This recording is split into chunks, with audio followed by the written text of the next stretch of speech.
So over here you can see that I have a bunch of layers, and if I were to click and drag this, then you can see that I can move all of these clips freely right here. Same goes with the audio track over here as well.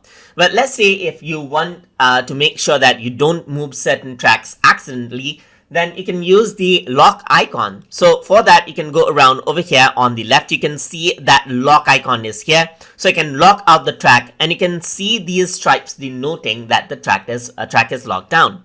So you cannot just go around and then resize this out. You can see that you can still move around the other tracks right here, but you cannot move this around unless you unlock it. And as I try to move it, you can see that the lock icon pops up right here.